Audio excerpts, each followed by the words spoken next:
Hey Hector, hey Jesse. How you doing, Chris? Good, how are you? Good, good, thank you. Good. All right. Well, we'll go ahead and get started here. Welcome to another week of Be the Market Expert. And I'm going to go ahead and share my screen and we'll go ahead and get started with our number one article by Logan. Let this load. All right. All right. So, as we are diving in here, now, this article this week, why housing demand is up and inventory is down in 2026. So let's dive into pending sales and kind of what we're seeing here. So pending home sales do continue to show resilience. As of this week or last week, we saw that we were at 75,856, which is year over year an increase from 72,039. So despite the ongoing affordability changes and the higher mortgage rates, obviously the buyers would like, the contract activity is remaining ahead of last year's pace, and we can see that clearly down here. It was kind of a flat line from last week, as we noticed, though. Looks like about a 80, probably about an 80 home decrease there.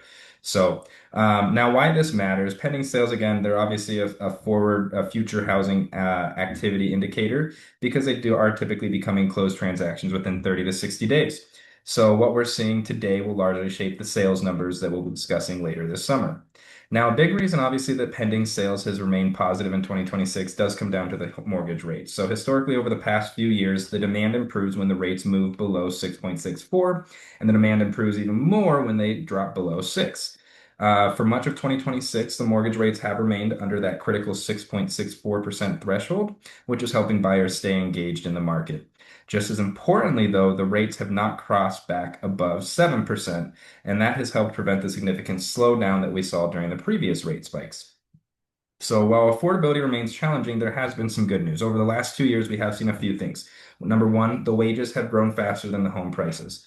Number two, the home price appreciation has moderated. And number three, the buyers have gained a little more purchasing power. It is not enough to completely solve affordability concerns, but it has helped provide a stronger foundation for demand. Now, when we take this pending sales into a bigger picture, one of the more interesting takeaways is that the demand has remained positive despite several obstacles. So we have had higher mortgage rates than buyers would prefer. We've obviously had the ongoing geopolitical uncertainty, the inflation concerns, the consumer caution, all that fun stuff. Yet buyers are continuing to sign contracts, which I think speaks to an important reality. Life events still drive real estate decisions. People continue to get married, they have children, they need to relocate for jobs, they downsize, they upsize, and they make long-term decisions regardless of the headlines. So what we can think or what we can take away from the pending sales is that buyers are still entering the market. The demand remains stronger than most people expected, and the mortgage rates continue to be the single biggest driver of the activity. But as long as the rates remain below 7%, the market has shown an ability to keep moving forward.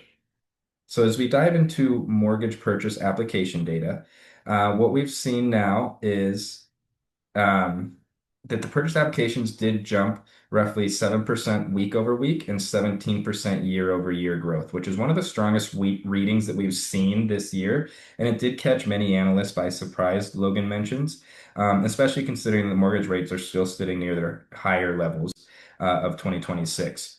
So again, this is a forward indicator, leading indicator, 30 to 90 days out typically. So again, this will tell us down the road what we can see in the summer. Now, I think the biggest surprise of the 2026 continues to be the buyer's resilience. Um, Many expected demand to weaken significantly as the rates moved higher, but several factors have helped support the market. The lower rate environment earlier in the year, I do think helped. The 2026 began, we saw the lowest mortgage rate curve we've seen since 2022. That gave many buyers an opportunity to re-enter the market and that helped create momentum that has carried through much of the year. Also, while we've seen slight affordability improvements, so while affordability does remain challenging, we have seen that the wage growth outpaced the home price growth. We've seen the home price appreciation moderate, and the buyers gain a little more purchasing power. It's not dramatic, but it is enough to make a difference at these margins. And then the last thing again is life keeps happening. So one of the simplest explanations is often the best. And as I just said before, people are going to continue to get married. They're going to continue to have children. They're going to continue to relocate for work. Whatever it might be, life is still going to be happening, and housing demand doesn't just disappear because the rates are higher. Now, if we take look at this specific scorecard of what we've seen in 2026, so far we've seen 10 positive weekly readings, 10 negative weekly readings, 2 flat weeks, 20 positive year-over-year readings, 10 weeks with double-digit year-over-year growth, and only 2 negative year-over-year readings. So what's the takeaway from that? The weekly momentum has been mixed, but year-over-year demand has remained remarkably strong. So again, what we can take away here from the mortgage application data is that the buyers are still actively entering and demand is outperforming expectations despite the higher rates. Purchase applications do suggest that the housing activity should remain stable moving into the coming months. And again, don't let the rate headlines distract from the fact that the buyers are still making moves and they're still out there, they're still filling out these mortgage purchase applications. Let's dive into housing data, or sorry, housing inventory. So, what we're seeing in housing inventory is that we did see a inventory rise from 806,000 to up to 816,000. And then also we rose from 808,000 from the same week last year to 825,000. So despite the weekly increase, inventory is now slightly negative year over year, as we can see here on the graph.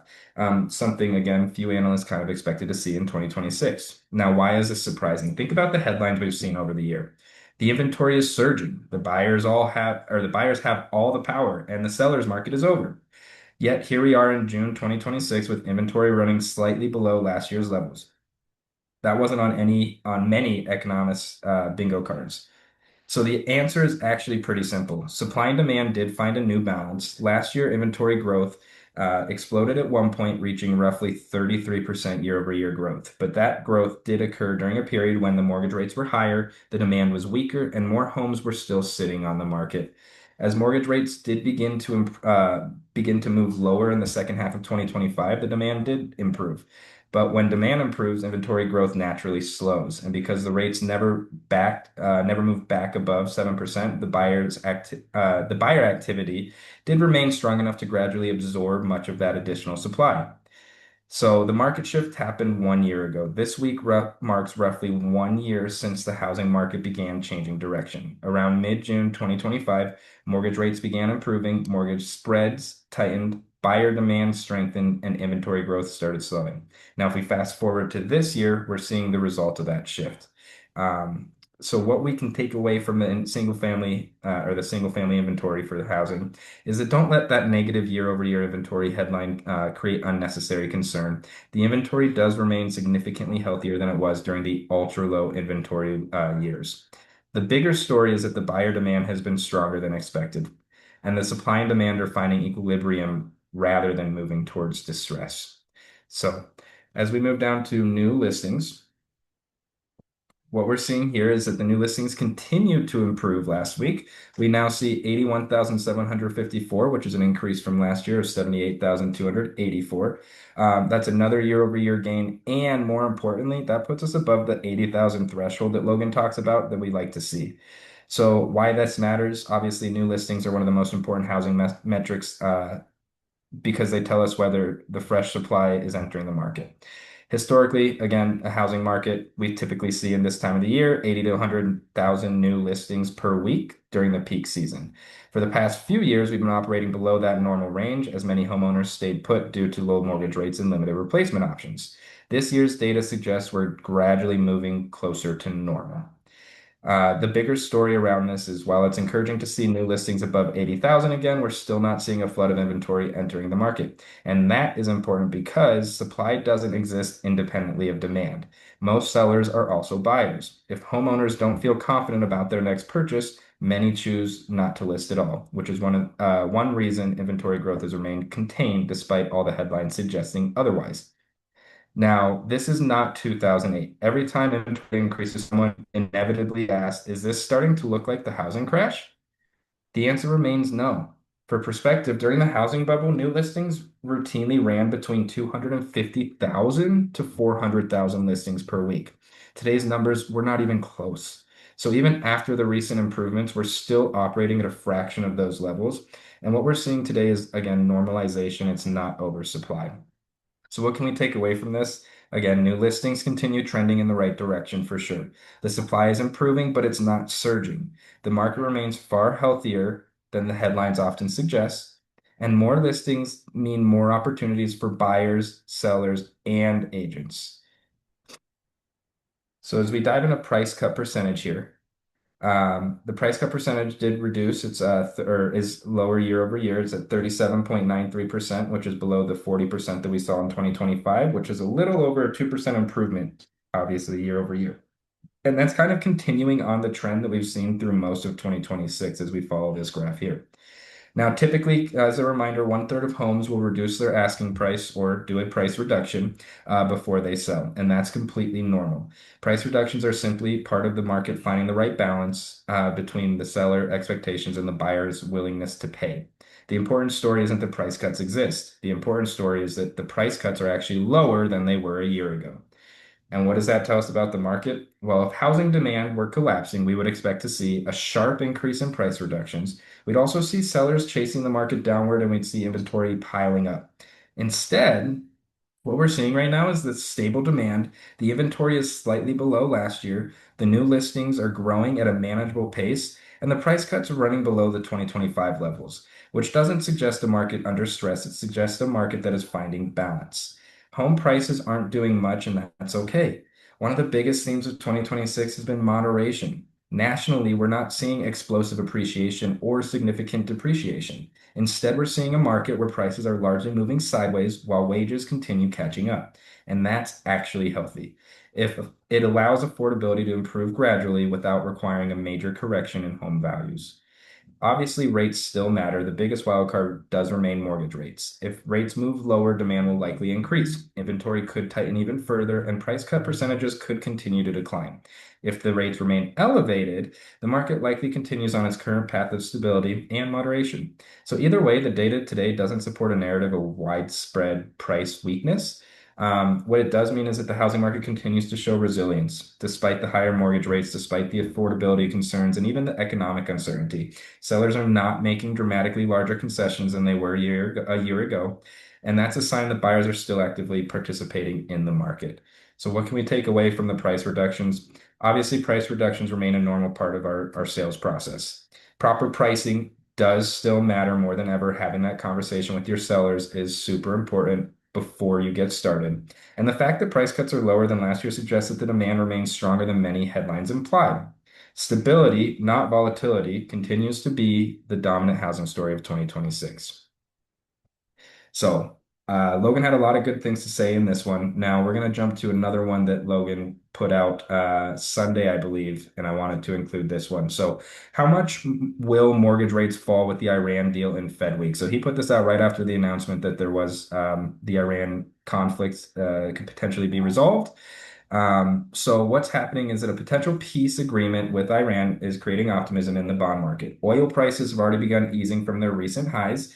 For those of you who have gotten gas anytime recently, have probably seen it go down at least a little bit. The mortgage rates have moved down from their peak of 6.75, and they're roughly 6.58 right now. And at the same time, all eyes are on the Federal Reserve and the now Fed Chair Kevin Warsh as markets look for clues about future rate policy. So at first glance, a Middle East peace deal and mortgage rates don't seem connected, but oil is the bridge there.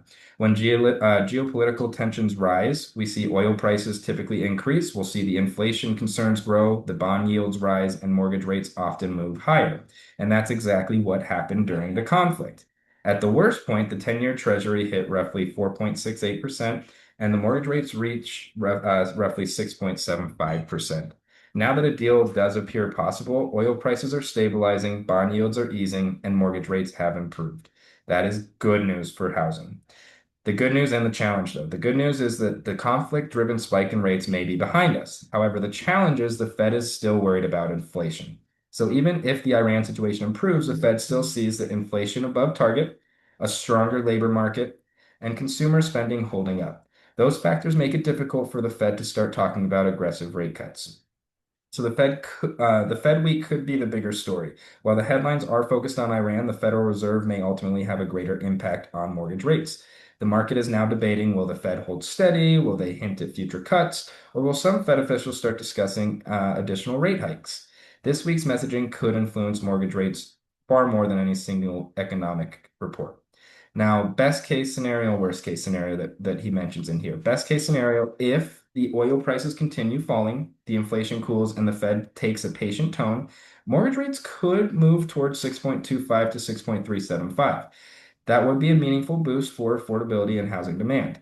Another best case is if inflation remains sticky, the labor markets stay healthy, and the Fed remains cautious, the mortgage rates will likely stay around 6.5 to 6.75. And that's probably the most likely scenario that we're going to see today.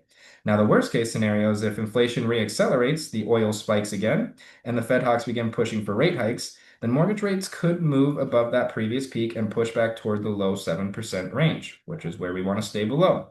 At this point, that appears to be the least likely outcome, but it's still a possibility.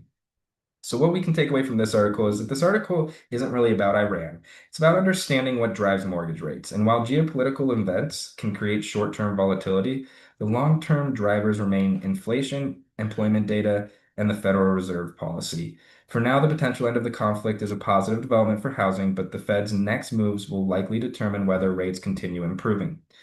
The Iran deal may remove one source of upward pressure on mortgage rates, but the bigger battle for the housing still lies with inflation and the job data and the Federal Reserve. So, as we move to the next article here, now this one's called Google Listings Ads Raise Questions About IDX Licensing.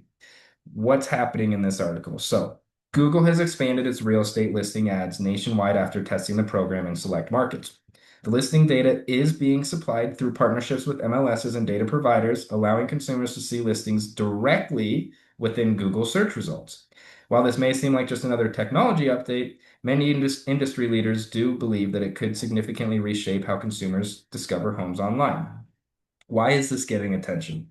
Well, traditionally, the process looks like this. You have your consumer who goes to Google and they type in some sort of property, and then it sends them to Zillow or another portal or a broker website, and then they get to view the listing. But Google's new approach with this, it's you have the consumer, they go into Google and type in a property, and it shows them the listing directly right there. You don't go to that third party. Now, that may sound subtle, but it is a major shift. Instead of simply sending traffic to portals or brokerage websites, Google is becoming a destination where consumers may interact with listing information before ever reaching those sites. There is the IDX debate as well. So the controversy centers around IDX, or Internet Data Exchange rules. Historically, IDX was created so brokerages could share listing information cooperatively and display it on each other's websites. The critics argue that IDX was designed as a display tool, not as an advertising platform. Some industry attorneys and MLS experts do believe that Google's use of listing data may be stretching the original intent of those agreements. The big question becomes who controls the listing data and who gets to monetize it.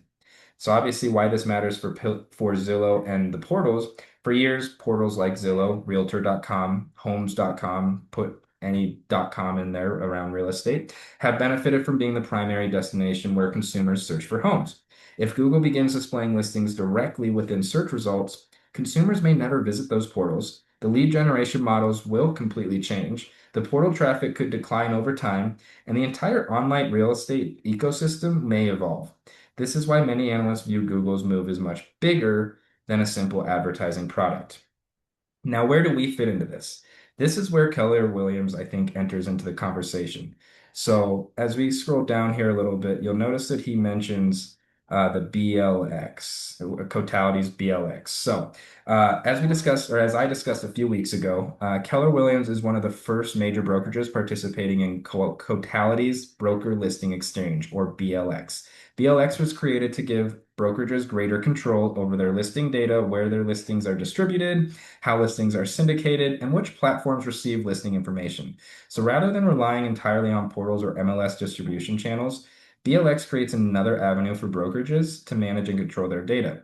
For us, that's significant because the industry is moving toward greater brokerage ownership and control of listing content, and we're already there. So the biggest trend, AI is changing the search, I think. One of the most interesting points from this article specifically isn't actually about Google. It's about AI. Industry leaders increasingly believe that traditional search is changing. The consumers may rely more on AI generated results. And so instead of going just into Google, they're going into ChatGPT or Gemini, whatever it might be, and that's where they're asking their questions. The listing discovery could happen differently than it has for the past 20 years. So instead of consumers visiting multiple websites, AI may eventually surface inventory directly from data sources. That's why ownership and control of listing data is becoming such an important conversation. Now, what can we take away from this article? Most consumers won't notice these changes right away, but agents, us, should pay attention because listing data is one of the most valuable assets in our industry. The brokerages that control their data will likely have more flexibility, more visibility, and more influence over how consumers discover homes in the future. For Keller Williams agents, participation in BLX positions the company to be a part of the conversation rather than reacting to it later. So again, the battle isn't really about Zillow, Google, or portals. It's about who controls the listing data in the next generation of real estate search. All right, we're going to jump over to Inman for a couple articles. US median home price tops 400K for the first time as buyer demand falls. So what this article is talking about, and this one's a short one, but what it's talking about is that the median US home sale price has reached a historic milestone of $400,894. This does mark the first time that the typical existing home has sold for more than $400,000 nationally. At the same time, the buyer activity has softened. Pending sales declined 0.6% week over week, and this marks the fourth consecutive week of declining pending sales activity. So, how are prices rising if buyers are slowing down? That's a question everyone is asking. Normally, weaker demand should put downward pressure on prices, but housing isn't that simple. The reason prices continue to rise come down to one thing: there still aren't enough homes for sale. Even though some buyers have stepped back due to affordability concerns, many sellers are also staying on the sideline. So as a result, we're seeing the inventory remain constrained, we're seeing new listings are growing slowly, and we're seeing that the supply remains limited, and limited supply continues supporting home values. Now, the affordability challenge is real. This article highlights something we've been discussing all year. Home ownership remains difficult for many buyers. The typical monthly payment is now $2,619. That's near the highest level we've seen in almost a year. Between the higher home prices, the mortgage rates in the mid sixes, and the elevated insurance and tax costs, many home buyers are continuing to struggle. Many first-time home buyers are continuing to struggle when they enter the market. So don't let the headline fool you. The headline says home prices hit a record high. Many consumers will interpret that as the market must be booming, but that's not really what the data says. What we are actually seeing is that the slower sales activity, there's softer demand, it's stable but limited inventory, and the modest price appreciation. Again, it's not a frenzied market of 2021. It's a market where supply remains tight enough to keep prices elevated despite the affordability challenges. Now, obviously, I do think that this connects to Logan's data. This article actually aligns very closely with it. So, if we review what we've discussed today, the inventory is slightly negative year over year. New listings are still below normal historic levels. The purchase applications are surprisingly strong, and the price cuts are lower than last year. So, when you combine all of those factors, a record median sales price becomes easier to understand. The market isn't exploding upward, it's simply operating with limited supply. So, what can we take away from this article? I would say when clients see this headline, it's a great opportunity to add context. So instead of focusing on the home prices hit $400,000, focus on why are prices remaining elevated despite slower demand. That conversation positions you as the expert and helps the consumers understand that real dynamics driving today's market.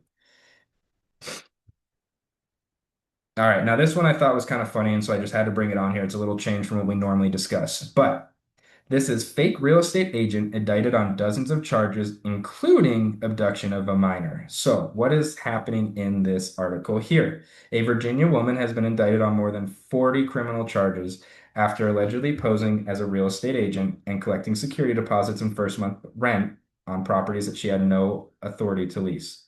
So, according to the authorities, the scheme generated more than $100,000 from the unsuspected victims, many of whom were already facing difficult housing situations. So, in addition to fraud-related charges, somehow the suspect thought that that wasn't enough and is now facing serious criminal charges, including abduction of a minor, contributing to the delinquency of a minor, and assault and battery. Now, why does this matter to us? At first glance, obviously, this may seem like a crime story unrelated to our day-to-day business, but I think it's actually a reminder of one of the most important things that we provide as a real estate agent or as a realtor. Trust. Consumers often assume everyone advertising homes online is legitimate. Unfortunately, though, scams have become increasingly sophisticated through the social media, through rental websites, online marketplaces, AI generated content, fake websites, fake listings, whatever it is. Many consumers struggle to tell the difference between a licensed professional and a scammer. I do think the rental fraud problem is also growing. So, rental scams have become one of the fastest growing fraud categories in real estate.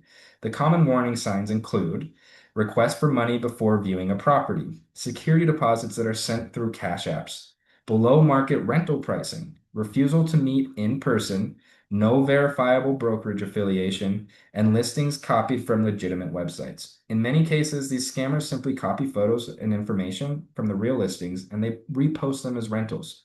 So the real victims are obviously the most heartbreaking part of this story. And that's because they're already in vulnerable situations. These are the renters out there. So one victim told reporters, "We're already homeless." For families trying to secure housing, losing thousands of dollars to be a scam can be financially devastating. And that's why consumer education matters. That's why we want to be educated so we can educate our clients. This article serves as a reminder that consumers need professional guidance now more than ever, especially in a world filled with online scams and all these AI generated content and fake listings and fraudulent agents and whatever it might be. The value of working with a licensed, knowledgeable real estate professional continues to grow. I think this is a great opportunity to educate your clients. Encourage your consumers to verify the licensing, to confirm the brokerage affiliations, to meet the agent in person when possible, and also never send money without proper documentation. And again, make sure that they understand to work with trusted professionals such as yourself. The more consumers understand this process, the better they are. All right. Now we're going to dive into local, hyper local, Colorado, RE Colorado. So what we're seeing last year versus or last week versus today. So last week we were at 1,702 new listings. We are now at 1,636, so about a 66 home decrease. Coming soon was 253 last week. We're at 217 now, so about a 36 home decrease there. Back on market, 328 this week as opposed to 307 last week. So we did see a slight decrease of about 21 homes there. We also saw, sorry, a slight increase of 21 homes. We also saw an increase of 21 homes with the price decrease. So last week we were at 2,202 and now we're at 2,223. Pending last week was 1,393, and we are at 1,386 now, so slightly down by 7 homes there. And close last week was 1,122, which we are at 1,105, so about a 17 home decrease there. So ultimately, um, we're kind of seeing the same thing that we've talked about, but as a good reminder, the real estate is definitely hyper local. So if I can leave you with a few different things or a final takeaway, today we talked about the rising home prices, the resilient buyer demand, the mortgage rates, the inventory levels, AI and Google, fake real estate agents. At first glance, those seem like completely unrelated topics, but they're all pointing to the same thing. The market is getting more complicated as we discuss every week. Consumers are overwhelmed. They're seeing headlines that say prices are at record highs, while another article says that demand is falling. And they're hearing mortgage rates might drop, then they hear that the Fed might raise the rates. They see his estimate online, an AI generated answer on Google, and a social media expert telling them something completely different.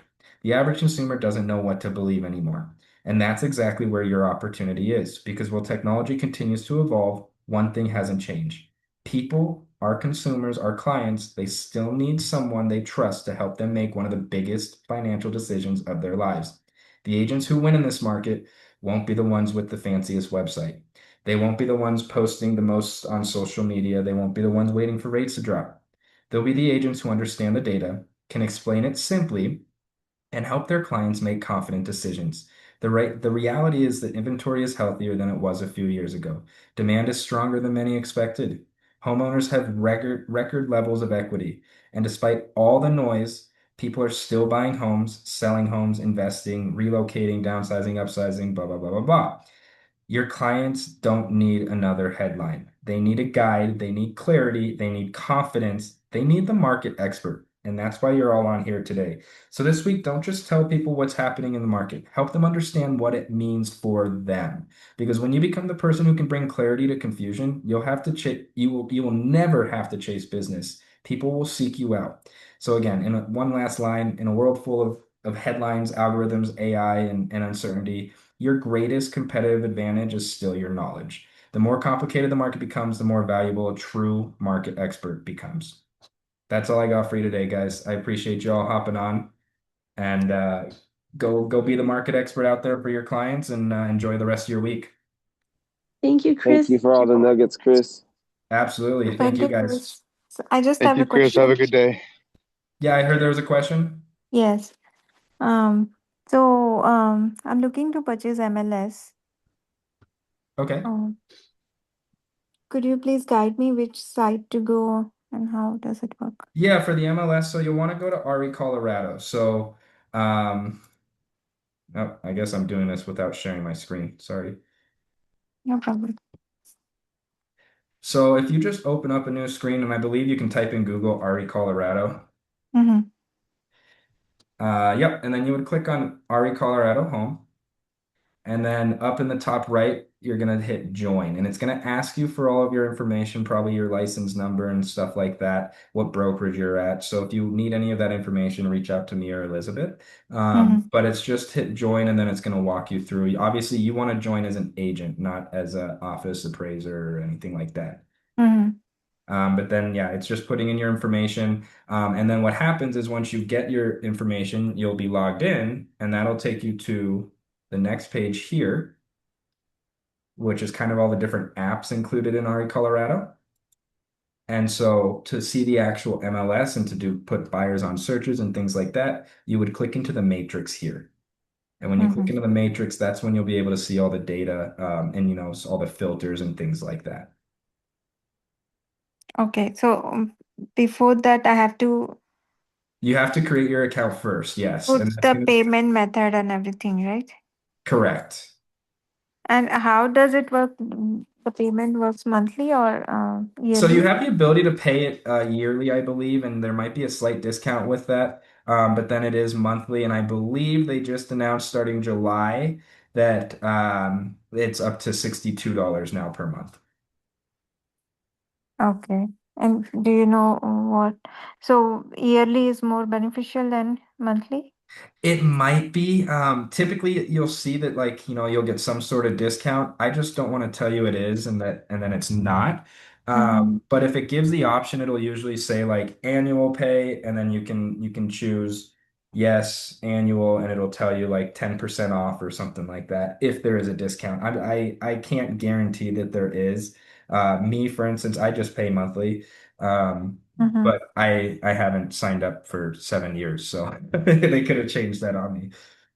Okay, so a monthly, yeah, maybe I'll start with monthly then. Yeah, and I mean honestly too, like we have the KWLS in command, but if you're ready to purchase the MLS, and you need help walking through it, we can schedule a meeting and I can kind of show you some basics and stuff like that too. Okay. Um, yeah, I'll try this doing by myself. If I'm not able to do it, then I'll contact you, Chris. That sounds great. Thank you so much. Absolutely. Thanks for hopping on this class, and you have a great day. Thanks. Good day. Bye. Bye.